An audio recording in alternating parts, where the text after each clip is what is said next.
Punjab Haryana high court से प्रदेश सरकार को झटका लगा है। हरियाणा सरकार के एक बड़े कानून पर हाईकोर्ट ने रोक लगा दी है। प्राइवेट नौकरियों में 75% आरक्षण के प्रावधान को रद्द किया है। हाईकोर्ट ने 75% आरक्षण कानून पर रोक लगाई है। हरियाणा सरकार को हाईकोर्ट से ये बड़ा झटका लगा है। प्राइवेट नौकरियों में 75% आरक्षण पर रोक लगा दी गई है। नौकरियों में स्थानीयों को 75% आरक्षण पर हाईकोर्ट ने रोक लगाई है। Haryana state employment of local candidate act पर रोक लगाई गई है।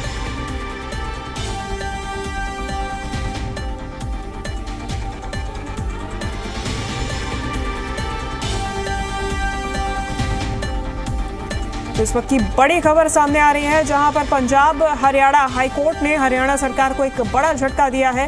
हरियाणा सरकार की तरफ से लागू किए गए 75% आरक्षण पर प्राइवेट नौकरियों में इस आरक्षण पर रोक लगा दी गई है। आपको बता दें कि हाल ही में सरकार द्वारा इस आरक्षण को लागू किया गया था, जिसमें स्थानीयों को प्राइवेट नौकरी यानी कि निजी नौकरियों में 75% आरक्षण देने की बात कही गई थी।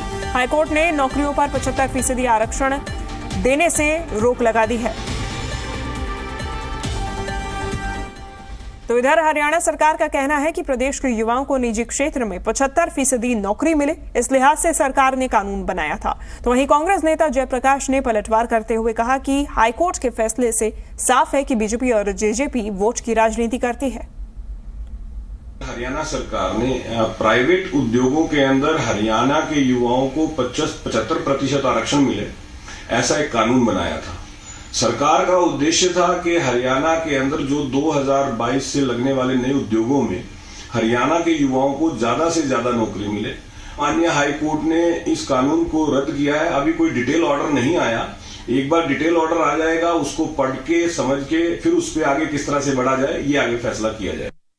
हरियाणा पंजाब हाईकोर्ट का जो फैसला कल आया है कि जिस तरीके से आज से 2 वर्ष पहले हरियाणा प्रदेश की विधानसभा में कानून पास किया था और जेजेपी और बीजेपी के लोग बड़ी कांख पीट रहे थे कि हमने नौजवानों के साथ जो वायदे किए पूरे कर दिए, 75% आरक्षण हम निजी व्यापारिक प्रतिष्ठानों में रिजर्वेशन करने का काम करेंगे। लेकिन जिस तरह की टिप्पणी हरियाणा प्रदेश हाई कोर्ट के माननीय विद्वान जज ने की है, तो उससे मुझे ऐसा हो रहा है कि केवल वोट की राजनीति कर रहे हैं। लोगों के विकास के लिए, लोगों के लाभ के लिए, लोगों की बहबूदी के लिए कोई काम नहीं किया। यानी कि इस फैसला एक तरफ तो कल जो फैसला हुआ जिससे निरस्त कर दिया गया था। चलिए ज्यादा जानकारी लेंगे। विनोद लामा डिप्टी एडिटर हरियाणा से हमारे साथ जुड़ गए हैं। विजय राणा हमारे साथ जी मीडिया संवाददाता चंडीगढ़ से जुड़ गए हैं। सबसे पहले सवाल विनोद आपसे ही है, बड़ा झटका हरियाणा सरकार को। देखिए, झटके के बाद इस वक्त की जो सबसे बड़ी खबर है कि जो पहला रिएक्शन उप मुख्यमंत्री दुष्यंत चौटाला का आया है। सीधे तौर पर हरियाणा सरकार का ये फैसला था जिस पर स्टे हुआ है, जिस तरह से पंजाब हरियाणा हाई कोर्ट का एक तरह से फैसला आया है। लेकिन पहली प्रतिक्रिया के तौर पर जननायक जनता पार्टी के कोटे से हैं उप मुख्यमंत्री दुष्यंत चौटाला। इस वक्त की जो बड़ी खबर है, उन्होंने साफ तौर पर कहा है कि सुप्रीम कोर्ट जाएंगे इस फैसले के खिलाफ। और पिछली जो कल की जो पूरी अपडेट थी उसमें आपने देखा होगा कि कहीं ना कहीं जो इस पूरे मामले में कोर्ट का रुख करने वाले थे वकील, उनका भी साफ तौर पे कहना था कि 3 और राज्यों में जिस तरह का ये कानून अगर है जिसका हवाला हरियाणा सरकार की तरफ से दिया गया था, वहां स्पेशल परमिशन ली गई थी और इस तरह के मामले में संसद से कोई स्पेशल परमिशन नहीं थी, जो कल का उनका बयान था। और अब पहली प्रतिक्रिया जननायक जनता पार्टी की आ चुकी है और ये साफ तौर पर कहा गया है स्थानीय युवाओं के 75% रोजगार कानून पर उप मुख्यमंत्री दुष्यंत चौटाला ने कि हाईकोर्ट के स्टे के खिलाफ सुप्रीम कोर्ट जाएंगे। 75% रोजगार कानून प्रदेश और उद्योगों के हित में है। रोजगार कानून से उद्योगपति और सभी सहमत थे। हम हाईकोर्ट के पूरे फैसले का अध्ययन कर रहे हैं और जल्दी सुप्रीम कोर्ट जाएंगे। इससे पहले भी हम हाईकोर्ट के फैसले के खिलाफ सुप्रीम कोर्ट गए थे और सुप्रीम कोर्ट के आदेश के 1 साल बाद रोजगार कानून पर हाई कोर्ट ने 2 ऑब्जेक्शंस जो उठाए थे उसे हम स्टडी कर रहे हैं। सरकार का इरादा स्थानीय युवाओं को रोजगार देना और उद्योगों को स्किल्ड युवा देना है। तो अब इस वक्त का अपडेट इस पूरे मामले में यह है कि हाई कोर्ट के स्टे के बाद जननायक जनता पार्टी की तरफ से और या फिर कहें उप मुख्यमंत्री, क्योंकि ये सरकार का फैसला था और सरकार के फैसले में उप मुख्यमंत्री दुष्यंत चौटाला की पहली प्रतिक्रिया आ चुकी है और इस स्टे पर जो हाई कोर्ट की तरफ से लगाया गया है उसके खिलाफ सुप्रीम कोर्ट का रुख करेगी जाएगी हरियाणा सरकार, ये कहना है उप मुख्यमंत्री दुष्यंत चौटाला का। और पहला रिएक्शन, क्योंकि ये चुनावी वादा भी जननायक जनता पार्टी का, तो सीधे तौर पर इसे ऐसे भी जोड़कर देखा जा रहा था। आपने तमाम बयान देखे, चाहे दीपेंद्र हुड्डा ने इस बारे में बोला हो या कांग्रेस के लीडर्स ने बोला हो कि आप लोगों ने कोर्ट में पैरवी ठीक से नहीं की। दीपेंद्र हुड्डा काफी हमलावर नजर आए थे। जयप्रकाश जेपी का बयान दर्शकों के सामने आप रख रहे थे, उसमें भी सवाल उठाए जा रहे हैं। ठीक है विनोद, लौटूंगी आपके पास में। हमारे साथ उदय बान जी जुड़ गए हैं, अध्यक्ष हैं हरियाणा कांग्रेस के। सवाल इन्हीं से ले लेते हैं, क्योंकि लगातार सरकार दावा कर रही थी इस वादे को पूरा करने का, लेकिन अब जो बड़ा झटका लगा है उसके बाद सरकार, उदय भान जी कह रही है कि सुप्रीम कोर्ट का रुख करेगी। विपक्ष का क्या कहना है? असल में इस फैसले के पीछे इनकी नीयत ही सही नहीं। और शुरू में जब ये 2021 में मार्च में ये पास हुआ था और 8 महीने तक सरकार कान में तेल डाल करके सोई रही, 8 महीने तक तो नोटिफिकेशन ही नहीं दिया। उससे पता लगता है कि इनकी नीयत किस प्रकार है। नवंबर में इन्होंने नोटिफिकेशन दिया, मौका दिया और लोगों को कोर्ट में जाने के लिए, और उसके बाद कोर्ट में भी ये ठीक ढंग से पैरवी नहीं कर पाए, और जिसकी वजह से इनको नीचा देखना पड़ा है सरकार को। और इन्होंने इस 2 साल के दरमियान कोई भी सिवाय ड्रामेबाजी के और कुछ भी नहीं किया।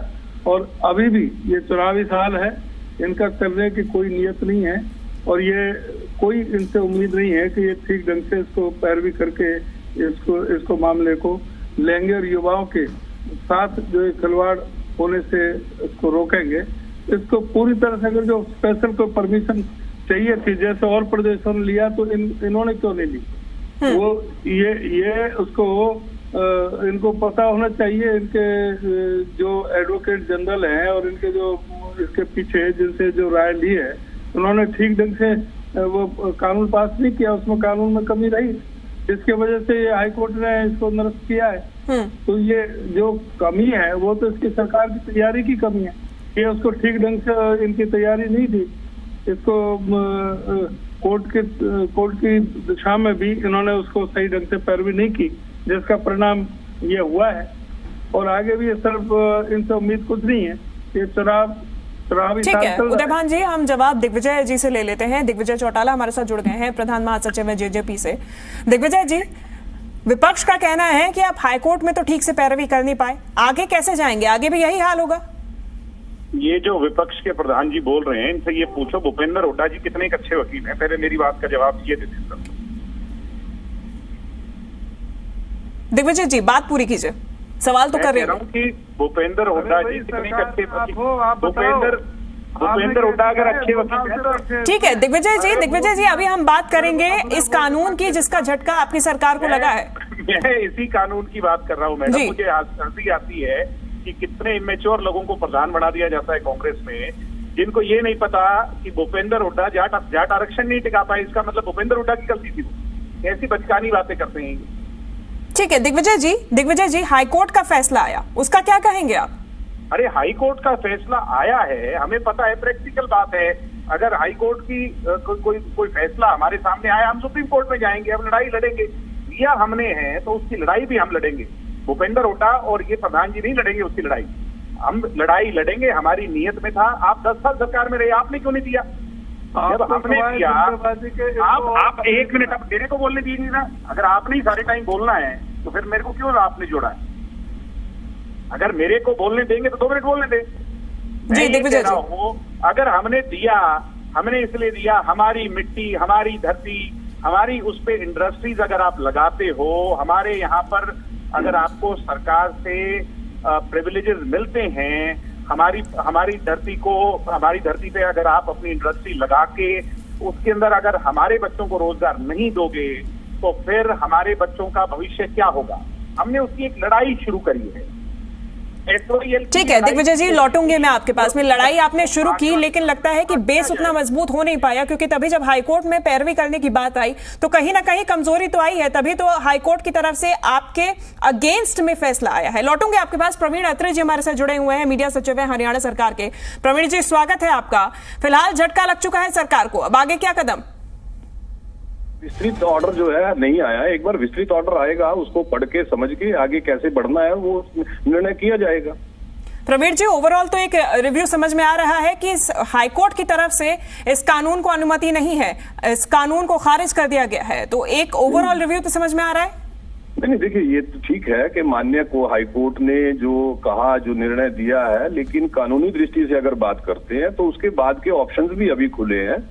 लेकिन फिलहाल जब तक विस्तृत ऑर्डर नहीं आ जाता, उसको पढ़ नहीं लिया जाता, समझ नहीं लिया जाता, कुछ भी कहना मुझे लगता है अभी जल्दबाजी होगी। एक बार ऑर्डर आने दीजिए, फिर उसके बाद आगे का कदम बढ़ाएंगे। क्या कमी रह गई पैरवी करने में हाईकोर्ट में?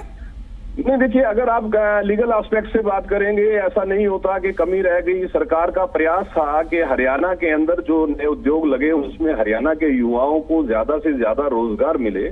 सरकार का एक प्रयास था हरियाणा के युवाओं की बेहतरी के लिए।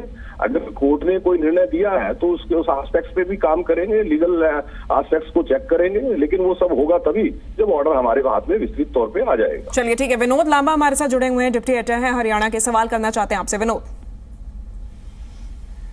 बिल्कुल, मैं सिलसिलेवार तरीके से करूंगा। दिग्विजय भाई, पहला सवाल तो मैं आपसे ही पूछना चाहता हूं कि अब आप कितने होपफुल हो कि जो सुप्रीम कोर्ट का रास्ता खुला हुआ है उस पर आपको कोई एक तरह से राहत मिलेगी और इस पर स्टे हो सकता है हाईकोर्ट के फैसले पर?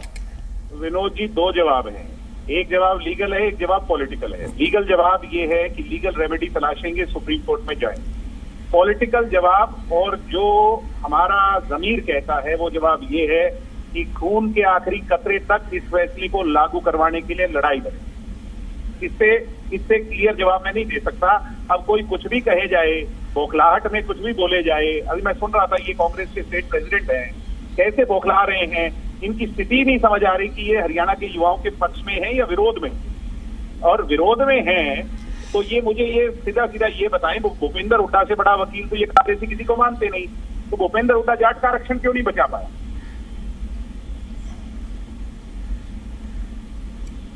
दिग्विजय भाई, आप बने रहिए लाइन पे। उदयभान जी, मैं सीधा सवाल आपसे ये पूछना चाह रहा हूं, अगर ये कहा जा रहा है कि हम सुप्रीम कोर्ट में जाएंगे तो इस सवाल को लेकर दिग्विजय चौटाला साहब जो है महासचिव, उनकी तीखी प्रतिक्रिया ये आ रही है कि भाई इस तरह के फैसले तो पहले भी हुए थे और वहां आप लोग क्यों नहीं बचा पाए।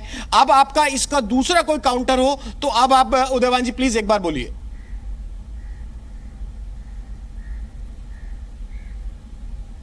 मुझे लगता है अब साथ में नहीं है। देखिए भाई, ये सवाल पर फिर आखिरकार कांग्रेस है, विपक्ष है, वो तो सवाल आपसे पूछेगी ना कि कहीं ना कहीं आप लोगों ने अपनी तैयारी प्रॉपर की होती। एक जो वकील थे इस पूरे मामले में, उनका बयान भी मैं पढ़ रहा था, उन्होंने साफ तौर पे कहा कि 3 स्टेट का जो उदाहरण दिया गया, उन्होंने संसद से, पार्लियामेंट से स्पेशल अप्रूवल लिया था, ये केंद्र का होता है।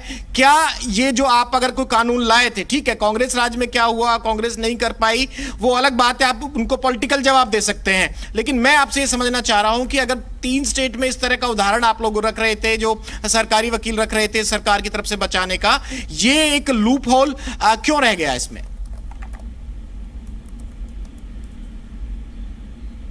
चलिए, विनोद हमारे साथ है नहीं अभी। दिग्विजय जी, ये सवाल आपका लाजमी है और सवाल बनता भी है, क्योंकि अगर आप इतने बड़े पैमाने पर इस कानून को लागू करने जा रहे हैं तो फिर पैरवी में कहीं कमी रह जा रही है या फिर कोई बड़ा लूप होल छूट जा रहा है, तो निश्चित रूप से तैयारी में कमी मानी जाएगी। फिलहाल आप सभी का धन्यवाद हमारे साथ इस चर्चा में जुड़ने के लिए। तो देखिए, फिलहाल हरियाणा सरकार को एक बड़ा झटका लग चुका है। विनोद, आपका भी धन्यवाद तमाम जानकारी हम तक पहुंचाने के लिए। तो एक बड़ा झटका माना जा रहा है क्योंकि 75% रोजगार कानून प्रदेश उद्योग हित में है, ये लगातार मुख्यमंत्री की तरफ से कहा जा रहा है। और अब सरकार का यह फैसला है कि सरकार इस पूरे फैसले, हाईकोर्ट के फैसले के खिलाफ सुप्रीम कोर्ट में जाएगी। एक विस्तृत आदेश आने के बाद में अध्ययन किया जाएगा, जिसके बाद सुप्रीम कोर्ट का रुख किया जाएगा। तो 75% रोजगार कानून प्रदेश उद्योग हित में है, दुष्यंत चौटाला का यह कहना है। हाईकोर्ट के स्टे के खिलाफ सुप्रीम कोर्ट जाएंगे, ये फैसला सरकार की तरफ से लिया गया है। आपको बता दें कि सरकार की तरफ से, हरियाणा सरकार की तरफ से 75% कानून आरक्षण लाने की, प्राइवेट नौकरियों में कानून लाने की बात कही गई थी, जिसके बाद पूरा मामला पंजाब हरियाणा हाईकोर्ट में पहुंचा, जहां पर हाईकोर्ट ने इस कानून पर रोक लगा दी है। आपको बता दें कि 75% आरक्षण किसी भी पैमाने पर फिट नहीं बैठता है। ऐसे में हाईकोर्ट की तरफ से इस आरक्षण पर रोक लगा दी गई थी। देखिए, संविधान के अनुसार 50% से ज्यादा आरक्षण आप रोजगार में या फिर किसी भी तरीके से नहीं दे सकते हैं। ऐसे में 75% आरक्षण निजी नौकरियों में देना अनैतिक है। सरकार की तरफ से जो फैसला लिया गया, जो कानून लागू किया गया, उस पर इसी के चलते हाईकोर्ट ने टिप्पणी करके रोक लगा दी है। और अब ज्यादा जानकारी लेंगे। जी मीडिया संवाददाता विजय राणा हमारे साथ चंडीगढ़ से जुड़ गए हैं। विजय, लगातार सियासत जारी है, लेकिन अगर हम कानूनी लीगल एस्पेक्ट से बात करें तो फिर क्या पैरवी हुई और उसके बाद में कहां लूप होल रह गया जिसकी वजह से सरकार का ये जो कानून है उसे रद्द कर दिया गया? सरकार की तरफ से क्या पैरवी की गई, क्या कुछ वकील ने कहा, और अब आगे जो रुख करने की बात हो रही है तो किस पैमाने पे कौन से पॉइंट्स के साथ में सुप्रीम कोर्ट का रुख किया जा सकता है? देखिए, अगर हम शुरुआत से बात करें तो जननायक जनता पार्टी का चुनावी वादा था कि इस तरह का कानून हरियाणा में लाया जाएगा अगर उनकी सरकार आती है, तो जिसमें हरियाणा के 75% युवाओं को निजी नौकरियों में आरक्षण मिलेगा। और उसके बाद सरकार बनी, गठबंधन बनी, और उसके बाद दुष्यंत चौटाला उप मुख्यमंत्री बने और वो हरियाणा में विधानसभा में इस कानून को पास करवाने में भी कामयाब हो गए। लेकिन उसके बाद जब ये कानून पास किया गया तब हरियाणा की जो इंडस्ट्रीज थी, खासतौर पर जो बड़ी इंडस्ट्री हैं, सोनीपत, गुरुग्राम, फरीदाबाद, यहाँ जो बड़ी इंडस्ट्रीज हैं वहाँ से कई इंडस्ट्री आई और उन्होंने इसके ऊपर ऑब्जेक्शन किया, इस पर आपत्ति जताई कि ऐसा करना संभव नहीं है, और इसको लेकर हाईकोर्ट में उन्होंने केस डाल दिया। 2021 से मामला चला आ रहा है और अभी जो आखिरी जो इस मामले में सुनवाई हुई थी वो 21 अक्टूबर 2023 को हुई थी, पिछले महीने, और तब सारी दलीलें सुनने के बाद हाईकोर्ट ने इस मामले में फैसला सुरक्षित रख लिया था। और अगर हम इंडस्ट्रीज जो हैं, जो उद्योग हैं, इनकी बात करें तो उनका यही कहना था कि उन्हें अलग अलग स्तर पर अलग अलग कामों के लिए प्रोफेशनल्स की ज़रूरत होती है। तो हो सकता है कि जो 75% का जो कानून बनाया गया है, तो हो सकता है उन्हें सभी जो कर्मचारियों में से जो कर्मचारी चाहिए उन्हें दूसरे राज्यों से भी बुलाने पड़ सकते हैं। तो ऐसा ज़रूरी नहीं है कि उन्हें सभी जो प्रोफेशनल चाहिए वो हरियाणा से ही मिल जाए, क्योंकि हरियाणा में चाहे कंप्यूटर की इंडस्ट्री हो या सॉफ्टवेयर इंडस्ट्री है, ऑटोमोबाइल इंडस्ट्री है, मैन्युफैक्चरिंग इंडस्ट्री है, तो कई तरह की इंडस्ट्रीज यहाँ पर चलती हैं। तो दूसरे राज्यों से भी लोग यहाँ पर काम करने आते, तो इस तरह की आपत्ति वो जता रहे थे। साथ साथ जो फिर ये मामला जो है हाईकोर्ट में पहुंचा और जो मुख्य वकील हैं याचिकाकर्ताओं के अक्षय भान, उन्होंने कहा कि राज्य सरकार के पास ऐसा कोई कानून बनाने का अधिकार ही नहीं है। अगर ऐसा कोई कानून बनाना है तो वो केंद्र तय करता है, राज्य सरकार तय नहीं कर सकती है। और यही बात को उनकी तरफ से हाईकोर्ट में भी रखा गया और हाईकोर्ट ने उनकी इस बात को माना। तमाम जांच परख के बाद, इस बात को मानने के बाद हाईकोर्ट की जो कल जो सुनवाई हुई उसमें हाईकोर्ट ने इस कानून को रद्द कर दिया। हालांकि हाईकोर्ट ने अपने ऑर्डर में क्या लिखा है, ये विस्तृत जो फैसला है, ये पढ़ने के बाद जो है सारी जानकारियां आ पाएंगी कि हाईकोर्ट ने किन किन बातों को ध्यान में रखा और क्या कुछ रीजन दिए, क्या कुछ कारण रहे इसके रद्द करने के पीछे। लेकिन जैसा कि मुख्य वकील अक्षय भान की ओर से बताया कि उन्होंने यही कहा कि जब राज्य सरकार के पास ऐसा कानून लागू करने का